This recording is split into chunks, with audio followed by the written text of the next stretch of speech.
Before we can connect the printer to our PC, we need to install the driver first. We double-click on the executable and follow the steps in the program. We agree with the settings. We click on Next. Some pre-installation is going on.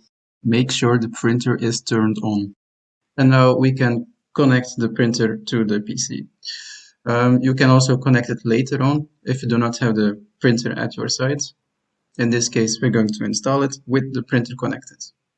The PC will automatically detect the printer. This is done, so we click on Next.